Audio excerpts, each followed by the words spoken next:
A flag around a statue to make sure it can't see, and then drag it down and tell the people to hit with flip-flops to make sure it's dead. Well, that's what you've got to do. That's your job. You're a soldier. Well, an American soldier. Hiya, my name is Saddam Hussein. And listen, has anyone seen Osama bin Laden anywhere? 'Tis I, Osama. That's Osama. And listen, has anyone seen who else is about? I think that might be Dr. Evil. Throw me a frickin' bone here. How much money have you got, Dr. Evil? $1 million. What the fucking going on in there? Shut up. Get off, get off.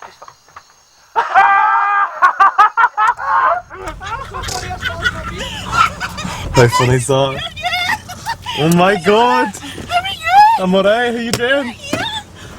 Listen, are you about later on? Aye, come up. Alright, great. I might have a wee present for you. No, you never. Well, we'll see. Oh, wow. Do you like it? Oh, how good is that, Gary? Oh, Gary, it's brilliant. I love it. Who is it? It's Saddam Hussein. Oh, it's brilliant. Ladies and gentlemen, we got him. Think I better leave right now before I fall any deeper. I think I better leave right now. Feeling weaker and weaker. We're out in this street patrol, right?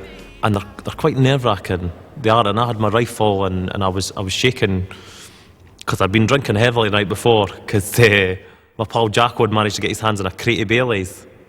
You know Baileys? Have you drunk Baileys? Have you drunk pints of Baileys? It is sweet. It's sweet as fuck. I was sick about 4 times, right? Anyway, we're on this street patrol, right? And it's one of these hearts and minds operations. You know, we're giving out sweets to kids in the street. And I was thinking, you wouldn't get away with that at home, eh? Just giving out sweets to kids in the street. Because there was a boy when I was growing up, right? Squinty-eyed Bob. That's what he used to do. You know, he was always like, do you want a sweet? Do you want a sweet? Do you want to get in my car? Do you want a sweet, eh? Because eventually, you know, everyone knew Bob because he was a local pedo, but folk never minded him that much. Eventually, it was actually just part of the community. Folk accepted him. Anyway, so we're on the street patrol, and you've got to watch out for the suicide rages. That's what they always say, right? So we're going down the street, right? And then, out the blue, this boy comes, like, bolting down the street, right? And we're all like that, stop, right? And then, shot rings out, boom. Somebody, I'd shot him in the legs, right? And it was really bad because you're that nervous, right, when it happened, and I had that much Baileys rushing through my system that when they shot him, this kind of high-pitched chuckle came out. It was like, like that, and it looked I know it looked really bad. It look really bad, and so I ran up to him to see if he was okay, and offered him a sweet and everything, but he wasn't having any of it. So I got the translator over, and I said, what's going on? And the boy was screaming and shouting at me, and I had this splitting headache. So I said to the translator, what's he shouting about? And the translator says, well, you've just shot him. And I said, it wasn't somebody, it wasn't me, but anyway, so ends up, we're speaking to the boy through the translator, ends up his wife is pregnant, and he wanted a lift down to the hospital. So that's why he was running down the street. So it ended up not too bad, actually, because we took them both down to the hospital. So that's basically your average hearts and minds operation. I'm sure historians will look back and say, gosh, he could have done it better this way or that way. George has got a job, right? Like a difficult job, right? Everyone's got a job and everyone makes mistakes in their job. That's just the way it is. It's like my pal Jeannie, right? She works in the toilets in Waverley Station in Edinburgh, train station. And, right, what happened was, she's supposed to finish at midnight, right? But she finished at 11 the other week, like early, an hour earlier than she's meant to, because she wanted to get back to the house to watch America's Next Top Model, right? So she finished up early, and she's supposed to check the cubicles, but on this occasion she never, and she made a mistake, and there was an old lady left in one of the cubicles doing a piss or a shit, it doesn't matter what it is, but anyway, she was locked in overnight, and she had a stroke, and she never died for another 3 weeks, but she was really worried about it. She thought she was going to lose her job, but she never, she just got a verbal warning, because they're always, like, short-staffed, but it's that way. George has made mistakes, and he's not lost his job either, so it's, you know, Jeannie and George Bush, it's quite similar. No, I hope I don't want to sound like I made no mistakes. I'm confident I have. I just haven't. You just put me under the spot here, and George Bush, right? He's always going on about these axes of evil, right? I've actually come up with my own theory. It's called the triplets of doom, right? And they're no like related or whatever, but because they're all a bit like pirates, right? This is the thing, right? Because who's in it is Osama bin Laden, Long John Silver, and Gordon Brown Prime Minister, right? Because I think they're all similar, because they've all got three names, right? Osama bin Laden, Long John Silver, Gordon Brown Prime Minister, right?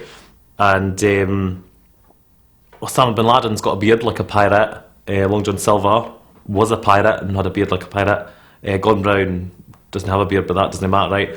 And then, but the thing is with Gordon Brown, right? This is the thing with Gordon Brown, right? Is that, did you know he's only got like one eye? You know that?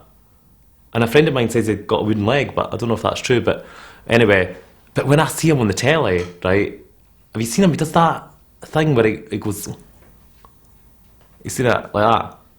And every time I see it, I think it's like he's trying to stop himself from saying, "R," like a pirate. The new leader of the Labour Party, Gordon Brown. Can we bring yesterday back around? 'Cause I know how I feel about you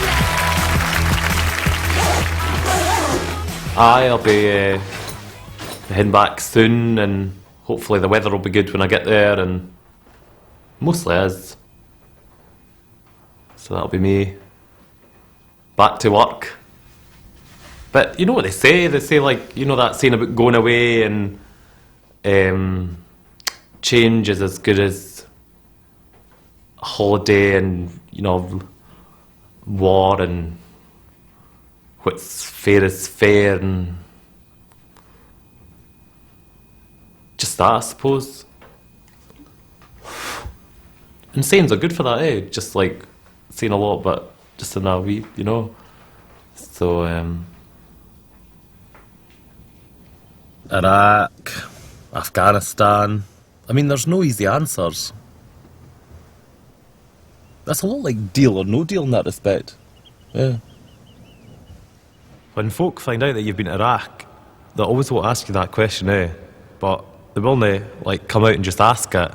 You'll maybe be on a night out and they'll, like, have a few drinks, and then eventually they'll say, like, "Gary, can I ask you something?" And I'll be like, "Aye." And they'll be like, "Gary," and I'm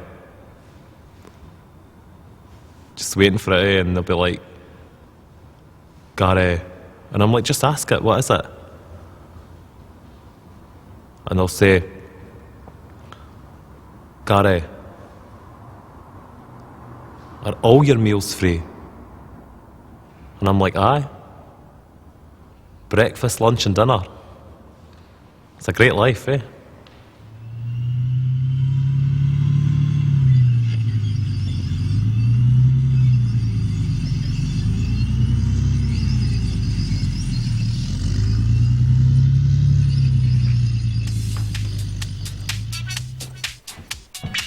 How good's this, eh?